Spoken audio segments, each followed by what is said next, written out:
Eric's going to do the axle.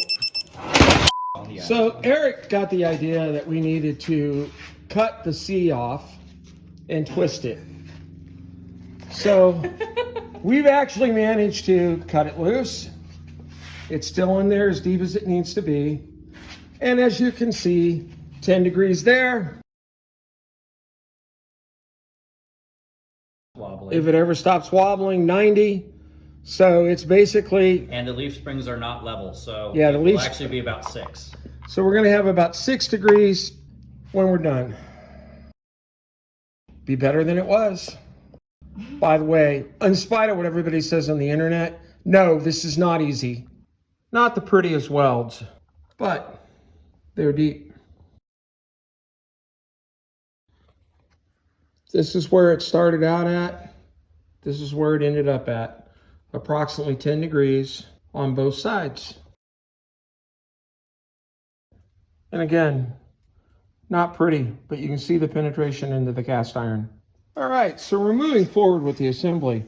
We want you to note that the new air lockers, apparently there was enough problems with this cap moving that they TIG it on as well as bolted on with 8 bolts. We learned an important thing. The one on the left is the bolt length that should be in a Dana 44 ring gear with a standard differential carrier. The one on the right is longer because the thickness of the carrier flange is about 1/4 of an inch thicker. We weren't happy with the thread engagement. Torquing all the bolts to 55.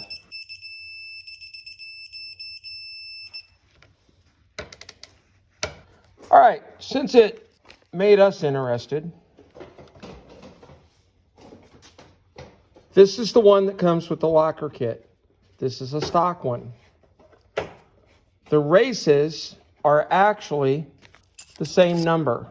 The bearings have a bigger hole in them and are narrower than the stock ones.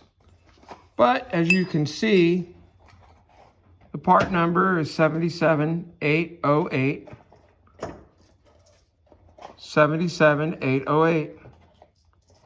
And that leading number of 25523 is the same on this one. Pressing the bearings on the air locker. We don't film everything because it's been covered lots of times. Our pinion preload is about 4 too heavy, but we want to see what the initial pattern is. Eric's going to do the axle. All right, so we've moved forward to the point where you drill a hole in the case for the airline, and then you tap it to a 1/4 inch pipe.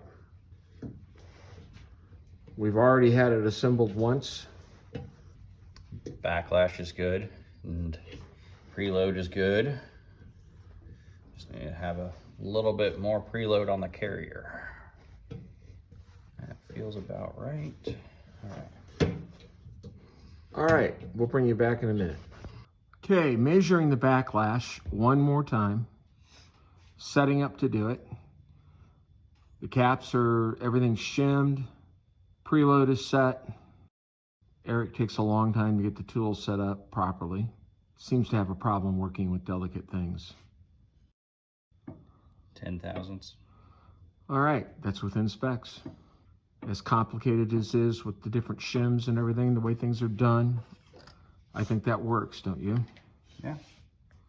This gives you an idea of just how busy this gets when you put the air locker in it.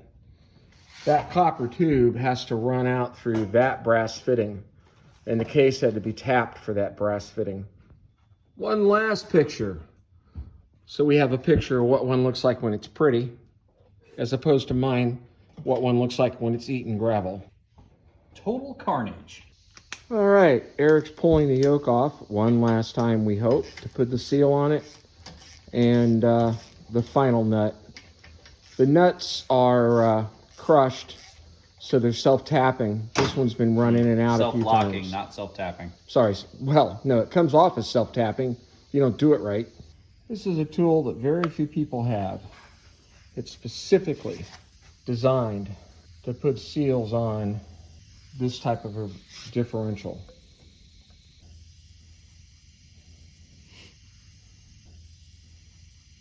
Putting these together is not necessarily easy.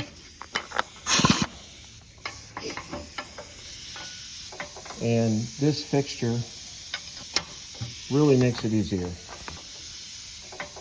Now we're moving on to the next project. These are York air conditioning compressors.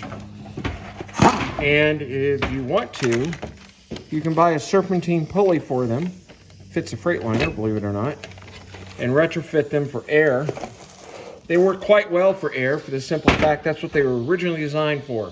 To provide air for air brakes back in the 60s. They have their own oil bath. So they work well.